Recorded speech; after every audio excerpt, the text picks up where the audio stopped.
ଶ୍ୟାମସୁନ୍ଦର ଅଗ୍ରୱାଲଙ୍କ ସତ୍ୟମ ବ୍ରୁୟାତ। ବାହାପିଆଙ୍କ ବାରବାଟୀ ଚାଷ। କନ୍ୟା ପକ୍ଷ ତରଫରୁ ପୁଅ ଦେଖିବାକୁ 4-5 ଜଣ କୁଣିଆ ଘରକୁ ଆସିଥିଲେ। ସେମାନଙ୍କୁ ଟିକେ ପ୍ରଭାବିତ କରିବା ପାଇଁ ପୁଅର ବଡ଼ ଭାଇ ହରେକୃଷ୍ଣ ବାବୁ ଘରର ବିଶ୍ୱସ୍ତ ଚାକର ରାମୁକୁ ପ୍ରଥମରୁ ସୂଚେଇ ଦେଇ କହିଥିଲେ, ରାମୁ, ମୁଁ ସେମାନଙ୍କ ସାମ୍ନାରେ ଯାହା ମଗେଇବି ତୁମେ ଟିକେ ମିଛରେ ବିଭିନ୍ନ ପ୍ରକାର ଜିନିଷ ବର୍ଣ୍ଣନା କରି ସେଇଥିରୁ କେଉଁଟା ଆଣିବି ବୋଲି ପଚାରିବ। ଯାହା ଆମ ଘରର ପତିଆରାଟା ତାଙ୍କୁ ଟିକେ ଦେଖେଇ ହେବ। ତେଣୁ ବନ୍ଧୁମାନଙ୍କ ସାମ୍ନାରେ ଯେତେବେଳେ ହରେକୃଷ୍ଣ ବାବୁ ରାମୁକୁ କହିଲେ, ରାମୁ, ବନ୍ଧୁମାନଙ୍କ ପାଇଁ ଚା ଆଣିଦିଅ, ରାମୁ ସାଙ୍ଗେ ସାଙ୍ଗେ ନ ଯାଇ ପ୍ରଶ୍ନ କରିଥିଲା, ଆଜ୍ଞା, କେଉଁ ଚା ଆଣିବି? ଦାର୍ଜିଲିଂ ଚା ଆଣିବି ନା ନୀଳଗିରି ଚା ଆଣିବି ନା ଏବେ ଯେଉଁ ଇଂଲଣ୍ଡରୁ ଇମ୍ପୋର୍ଟେଡ଼ ଚା ଆସିଛି ତାକୁ ଆଣିବି? ହରେକୃଷ୍ଣ ବାବୁ ନ ଜାଣିଲା ପରି କହିଲେ, ଓହୋ ରାମୁ, ତୁମେ ଏତେ ପ୍ରଶ୍ନ କର ନାହିଁ। ଏବେ ଯେଉଁ ଚା ମୁଁ ଇଂଲଣ୍ଡରୁ ଆଣିଥିଲି ତାକୁ ଆଣିଦିଅ। ରାମୁ ଚା ଆଣି ରଖିସାରିଲା ପରେ ହରେକୃଷ୍ଣ ବାବୁ ପୁଣି କହିଲେ, ରାମୁ, ଖାଲି ଚା କ'ଣ ଆଣିଲ? କୁଣିଆମାନଙ୍କ ପାଇଁ ମିଠା ଫିଠା କିଛି ଆଣ। ରାମୁ ପୁଣି କହିଲା, ଆଜ୍ଞା, କେଉଁ ମିଠା ଆଣିବି? କଲିକତା ସନ୍ଦେଶ ଆଣିବି ନା ଦିଲ୍ଲୀର ବାଦାମ ବର୍ଫି ଆଣିବି ନା ଏବେ ହାଇଦ୍ରାବାଦରୁ ଯେଉଁ ମହୀଶୂର ପାକ ଆସିଛି ତାକୁ ଆଣିବି? ଝିଅବାଲା ଏମିତି ଏତେ ପ୍ରକାର ମିଠା ଶୁଣି ଖୁବ୍ ପ୍ରଭାବିତ ହେଲା ବେଳକୁ ହରେକୃଷ୍ଣ ବାବୁ ମିଛରେ ଟିକେ ବିରକ୍ତ ହୋଇ ମହୀଶୂର ପାକ ଆଣିବାକୁ କହିଲେ। ପୁଣି 15-20 ମିନିଟ୍ ପରେ ହରେକୃଷ୍ଣ ବାବୁ ରାମୁକୁ ଡାକି କହିଲେ, ରାମୁ, ଡ୍ରାଇଭରକୁ ଟିକେ ଡାକିଲ, କଥା ଅଛି। ରାମୁ ସାଙ୍ଗେ ସାଙ୍ଗେ କହିଲା, ଆଜ୍ଞା, କେଉଁ ଗାଡ଼ିର ଡ୍ରାଇଭରକୁ ଡାକିବି? କରୋଲା ଗାଡ଼ିର ଡ୍ରାଇଭରକୁ ଡାକିବି? ହୋଣ୍ଡା ସିଟି ଡ୍ରାଇଭରକୁ ଡାକିବି ନା ସାନ ବାବୁଙ୍କର ନୂଆ ଫୋର୍ଡ଼ ଗାଡ଼ିର ଡ୍ରାଇଭରକୁ ଡାକିବି? ଝିଅବାଲାଙ୍କ ମୁଣ୍ଡ ସେତେବେଳକୁ ଗୁମ୍ ହୋଇଗଲାଣି। ଆରେ ବାପରେ, ଏଇଠି ହିଁ ଝିଅର ନିର୍ବୋଧ କରିଦେବା। ଏତେ ବଡ଼ ଘର ଆମକୁ ଆଉ କେଉଁଠି ମିଳିବ? ଝିଅ ଆମର ଏଇଠି ସୁଖରେ ରହିବ, ଏୟା ଭାବି ସେମାନେ ରାମୁକୁ କହିଲେ, ରାମୁ, ତୁମେ ଗୋଟେ କାମ କର, ହରେକୃଷ୍ଣ ବାବୁଙ୍କ ବାପାକୁ ଟିକେ ଖବର ଦିଅ। ଆମେ ବର୍ତ୍ତମାନ ନିର୍ବନ୍ଧ କରିବାକୁ ପ୍ରସ୍ତୁତ ଅଛୁ, ତେଣୁ ସେ ଟିକେ ଶୀଘ୍ର ଆସିବେ। ରାମୁ ସଙ୍ଗେ ସଙ୍ଗେ ପ୍ରଶ୍ନ କଲା, ଆଜ୍ଞା, ହରେକୃଷ୍ଣ ବାବୁଙ୍କ କେଉଁ ବାପାକୁ ଡାକିବି? ବାଙ୍ଗାଲୋର ବାଲା ବାପାଙ୍କୁ ଡାକିବି କି ପଣ୍ଡିଚେରୀ ବାଲା ବାପାଙ୍କୁ ଡାକିବି କି ପୁନା ବାଲା ବାପାକୁ ଡାକିବି? ହରେକୃଷ୍ଣ ବାବୁ ଓ ଝିଅବାଲା ସମସ୍ତେ ସେତେବେଳୁ ରାମୁକୁ ଆବାକାବା ହୋଇ ଅନେଇଥାନ୍ତି। ଆପଣଙ୍କ ଘରକୁ ବନ୍ଧୁ ଆସିଛନ୍ତି। ଆପଣ ଆପଣଙ୍କର ପରିଷ୍କାର ପରିଚ୍ଛନ୍ନ ଘର ଦେଖାନ୍ତୁ, ମାର୍ଜିତ ବ୍ୟବହାର ଦେଖାନ୍ତୁ, ଉତ୍ତମ ଭୋଜନ ଓ ପାନୀୟ ବ୍ୟବସ୍ଥା ସହ ନିଜ ସୁସଂସ୍କୃତିର ପରିଚୟ ଦିଅନ୍ତୁ। ଚାଲିଚଳନ ଓ କଥାବାର୍ତ୍ତାରେ ବଡ଼ମାନଙ୍କ ପ୍ରତି ସମ୍ମାନ ଓ ଛୋଟମାନଙ୍କ ପ୍ରତି ଆଦରର ସୂଚନା ଦିଅନ୍ତୁ। ଏଇଥିରେ ହିଁ ବନ୍ଧୁମାନେ ପ୍ରଭାବିତ ହୋଇଥାନ୍ତି। କିନ୍ତୁ ତା ନକରି ଅନେକ ଲୋକ ମିଛରେ ସେମାନଙ୍କୁ ଦେଖେଇ ହେବା ପାଇଁ ସେମାନଙ୍କର ସୀମା ଅତିକ୍ରମ କରିଯାଆନ୍ତି ଓ ଶେଷରେ ଲୋକହସା ହୋଇଥାନ୍ତି। ଆଜିକାଲି କିନ୍ତୁ ଲୋକମାନଙ୍କର ଏ ବାହାପିଆ ଢଙ୍ଗଟା ଟିକେ ବେଶୀ ବଢ଼ିଯାଇଥିବାର ଲକ୍ଷ୍ୟ କରାଯାଉଛି। ଆଗେ ମୋର ପିଲାଦିନେ ମନେ ଅଛି, ଯଦି କିଏ ଆସି ବାପାଙ୍କୁ ପଚାରୁଥିଲେ, ଆଉ ସାହୁକାରେ ବେପାର ଖବର କ'ଣ, କେମିତି ସବୁ ଚାଲିଛି, ବାପା ପ୍ରାୟ ଏମିତି ଉତ୍ତର ଦେଉଥିଲେ, ନାହିଁ ମ, ସେତେ ଭଲ ନାହିଁ, ସବୁ ମାନ୍ଦା, ଯେମିତି ସେମିତି ଚାଲିଛି।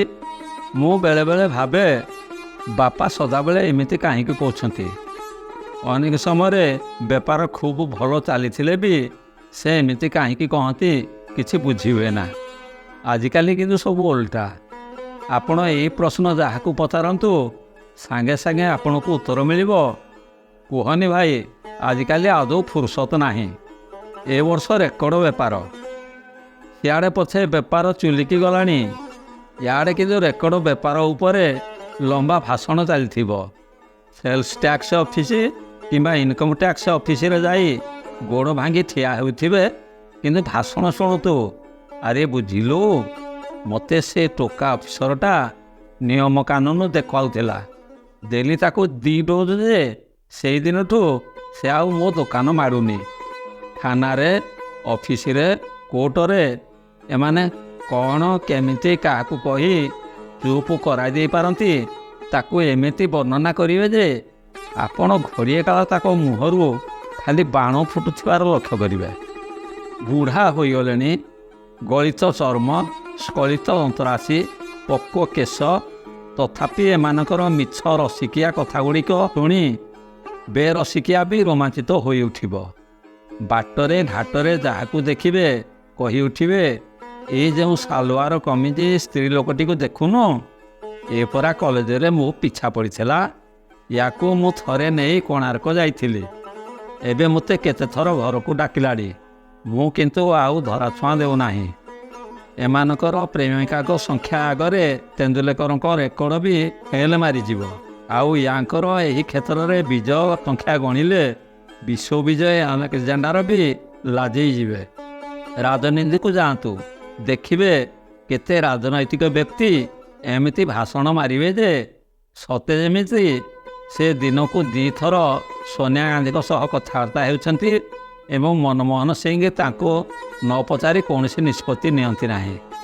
ଥରେ ଓଡ଼ିଶାର ଜଣେ ମାଛ ବେପାରୀ କହୁଥିଲେ, ବୁଝିଲେ ଆଜ୍ଞା, ପ୍ରିୟଙ୍କା ମୋତେ ରନ୍ ଅଙ୍କଲ, ଚିଙ୍ଗୁଡ଼ି ମାମୁଁ ବୋଲି ଡାକେ।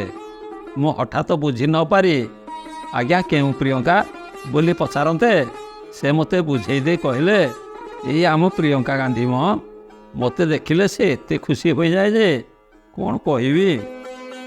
ଆହୁରି ଅନେକ ଲୋକ ଅଛନ୍ତି ଯେଉଁମାନେ କି ଅତି ବିଶିଷ୍ଟ ବ୍ୟକ୍ତିମାନଙ୍କର ପ୍ରଥମ ନାମ ଗୁଡ଼ିକୁ ଉଚ୍ଚାରଣ କରି ଏମିତି କୁହନ୍ତି ଯେ ସତେ ଯେମିତି ସେମାନେ ତାଙ୍କର ପିଲାଦିନର କଛାମରା ସାଙ୍ଗ।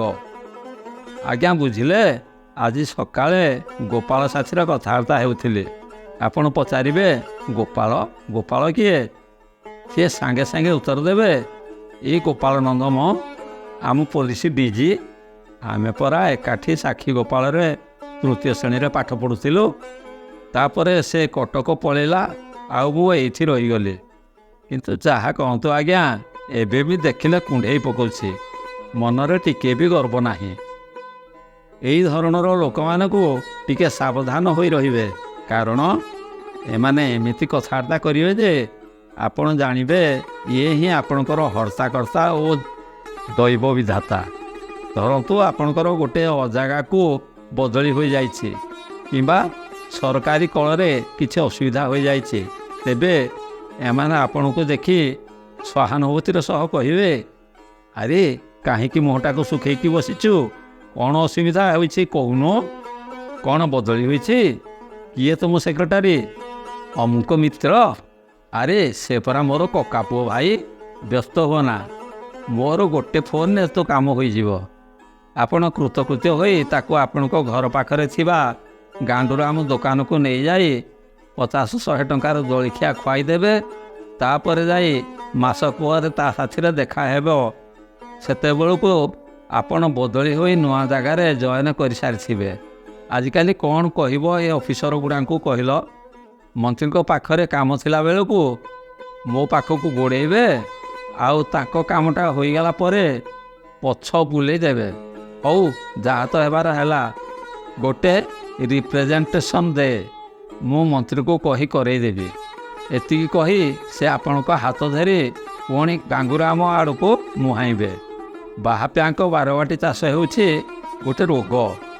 ଏମାନେ ଏହି ରୋଗରେ ପୀଡ଼ିତ ହୋଇ ଗୋଟେ କଞ୍ଚା ମିଛର ସହାୟତା ନେଇଥାନ୍ତି। ବଜାରରୁ ଯଦି ଗୋଟେ ଜିନିଷ ଏମାନେ 10 ଟଙ୍କାରେ କିଣନ୍ତି, ତେବେ ତାଙ୍କୁ ଏମାନେ 5 କିମ୍ବା 15 ଟଙ୍କା ବୋଲି କୁହନ୍ତି। 5 କହି ଏମାନେ ତାଙ୍କର ପତିଆରା ଦେଖାନ୍ତି ଯେ ସେ 10 ଟଙ୍କାର ଜିନିଷକୁ କେମିତି 5ରେ କିଣିପାରନ୍ତି, କିମ୍ବା 15 କହି ସେହି ପତିଆରା ଦେଖାନ୍ତି ଯେ ସେମାନେ ଜୀବନରେ ଶସ୍ତା ଜିନିଷ କେବେ ବ୍ୟବହାର କରନ୍ତି ନାହିଁ। ଦୁଇଟି ଯାକ ମିଛ, ସତ ୟାଙ୍କ ପାଟିରୁ କେବେ ବାହାରି ନଥାଏ। ଏମାନଙ୍କର ଏହି ପ୍ରକୃତି ଯୋଗୁଁ ଅଯଥା ଅନେକ ସମୟରେ ଗୁଡ଼େ ନିରୀହ ଲୋକ ହଇରାଣ ହୋଇପଡ଼ନ୍ତି। ଧରନ୍ତୁ ପରୀକ୍ଷା ଚାଲିଛି, ଅତ୍ୟନ୍ତ କଠିନ ପ୍ରଶ୍ନପତ୍ର, କିନ୍ତୁ ପରୀକ୍ଷା ହଲରୁ ବାହାରି ଏମାନେ ଏମିତି ଫୁଟାଣି ମାରି କହିବେ, ବୁଝିଲୁ, ଯାହା ପଢ଼ିଥିଲି ସବୁ ବାଜିଗଲା, ଶତକଡ଼ା 90 ଯଦି ନ ମିଳିବ ହାଳେ ନିଶ କାଟିଦେବି। ଏଇଭଳି ଶୁଣି ଅନ୍ୟମାନେ ହଠାତ୍ ଏ ହୀନ ଭାବନାର ଶିକାର ହୋଇ ବ୍ୟତିବ୍ୟସ୍ତ ହୋଇପଡ଼ନ୍ତି। ମୋର ମନେ ଅଛି, ଆମ ସମୟରେ ଏମିତି ଗୋଟେ ପିଲା ଥିଲା। ସେ ରାଜନୀତି ବିଜ୍ଞାନର ଚତୁର୍ଥ ପେପର ପରୀକ୍ଷା ଦେଇସାରିବା ପରେ ଏମିତି ବର୍ଣ୍ଣନା କଲା ଯେ ତାକୁ ଶୁଣି ମୋର ଆଉ ଗୋଟିଏ ସାଙ୍ଗକୁ ରାତିରେ ଜ୍ୱର ହୋଇଗଲା। ପରଦିନ ସେ ବଡ଼ କଷ୍ଟେମଷ୍ଟେ ପରୀକ୍ଷା ଦେଲା। ଫଳ ଯେତେବେଳେ ବାହାରିଲା ଦେଖିଲା ବେଳକୁ ସେ ରଖିଛି ମାତ୍ର 35 ଓ ଜ୍ୱର ହୋଇଯାଇଥିବା ସାଙ୍ଗଟି ରଖିଛି 72। ଏଇଭଳି ବାହାପିଆ ଲୋକମାନେ ସାଧାରଣତଃ ନିଜ ଜୀବନରେ ହୀନମନ୍ୟତାର ଶିକାର ହୋଇଥାନ୍ତି ଓ ନିଜର ନ୍ୟୁନତା ବା ବିଫଳତାକୁ ଲୁଚେଇବାକୁ ଯାଇ ଏଇଭଳି ଭାବରେ ଆଚରଣ କରିଥାନ୍ତି। ଏମିତି ଏକ ବିଫଳ ଓକିଲଙ୍କ କଥା କହୁଛି। ସେ ତାଙ୍କ ଚାମ୍ବରରେ ବସିଥାନ୍ତି। ପିଅନ ଆସି ଖବର ଦେଲା, ଆଜ୍ଞା କିଏ ଜଣେ ମହକିଲ ଆସିଛନ୍ତି। ଓକିଲ ବାବୁ ସାଙ୍ଗେ ସାଙ୍ଗେ ଫୋନର ରିସିଭରଟାକୁ ଉଠେଇ ମିଛରେ କଥାବାର୍ତ୍ତାର ନାଟକ ଆରମ୍ଭ କରିଦେଲେ। ନାଇଁ ଆଜ୍ଞା, ମୋର ଆଦୌ ସମୟ ନାହିଁ। କେତେ ତାରିଖ କହିଲେ? 15 ତାରିଖ। ସେଦିନ ଆଜ୍ଞା ମରିବାକୁ ଫୁରୁସତ ନାହିଁ। 3ଟା କେସ୍ ହାଇକୋର୍ଟରେ, ସେଥିରେ ପୁଣି ସ୍ୱାସ୍ଥ୍ୟ ସଚିବଙ୍କ ଅଦାଲତ ଅବମାନନା କେସ୍ ଅଛି। 20 ତାରିଖ? ରୁହନ୍ତୁ ଦେଖିକି କହୁଛି। 20 ତାରିଖ ହେବନି ଆଜ୍ଞା, ସେଦିନ ଠିକାଦାରମାନଙ୍କର ବେଲ୍ ପିଟିସନ୍ ଅଛି। ନାଇଁ ଆଜ୍ଞା, କ୍ଷମା କରିବେ, ଏଇନେ 6 ମାସ ଯାଏଁ ଆଉ ନୂଆ କେସ୍ ନେଇପାରିବି ନାହିଁ। ଏତିକି କହି ଫୋନର ରିସିଭରଟାକୁ ରଖିଦେଇ ଗର୍ବର ସହ ଲୋକଟିକୁ ଅନେଇ ବେଖାତିର ଭାବରେ ଓକିଲ ବାବୁ କହିଲେ, ହଁ କ'ଣ ହେଲା, କ'ଣ କାମ ଅଛି? ଲୋକଟି ସେତେବେଳକୁ କହିଲା, ନାଇଁ ଆଜ୍ଞା ମୁଁ ଯାଉଛି, ମୁଁ ଟେଲିଫୋନ ବିଭାଗରୁ ଆସିଥିଲି। ଫୋନ୍ ଡେଡ୍ ଅଛି ବୋଲି ଆପଣ କମ୍ପ୍ଲେନ୍ କରିଥିଲେ ତ? ଫୋନ୍ ତ ଠିକ୍ ଅଛି, ମୁଁ ଯାଉଛି। ଏଇ ତ ଗଲା କିଛି ବିଫଳ ବ୍ୟକ୍ତି କିମ୍ବା କୌଣସି ଗରିତ ମାର୍ଗରେ ଶୀଘ୍ର ସୁଫଳ ଲାଭ କରିଥିବା ଅବା ଅଳ୍ପ ମାତ୍ରାରେ ଏହାର ସ୍ୱାଦ ଅନୁଭବ କରିଥିବା ବ୍ୟକ୍ତିମାନଙ୍କ ଚରିତ୍ରର ଏକ ଦୁର୍ବଳତା। ଏବେ ଆସନ୍ତୁ ସମାଜରେ ଅନେକ ସୁପ୍ରତିଷ୍ଠିତ ବ୍ୟକ୍ତିମାନଙ୍କର ଏହି ଆଚରଣର ବିପରୀତ ଦିଗ ପ୍ରତି ସମ୍ୟକ ଦୃଷ୍ଟି ଦେବା। ମହାତ୍ମା ଗାନ୍ଧୀ ଜୀବନରେ ମହାତ୍ମା ଶବ୍ଦଟି ପ୍ରତି ତାଙ୍କର ବିତୃଷ୍ଣା ବାରମ୍ବାର ପ୍ରକାଶ କରିଛନ୍ତି। ଆଇନଷ୍ଟାଇନ ନିଜର ସମସ୍ତ ଉଦ୍ଭାବନକୁ ଈଶ୍ୱରଙ୍କ କୃପା ବୋଲି ମନେ କରନ୍ତି। ଅମିତାଭ ବଚ୍ଚନ ଏ ଶତାବ୍ଦୀର ଶ୍ରେଷ୍ଠ କଳାକାର ହିସାବରେ ସ୍ୱୀକୃତ। ନମ୍ରତା ତାଙ୍କର ଅତୁଳନୀୟ।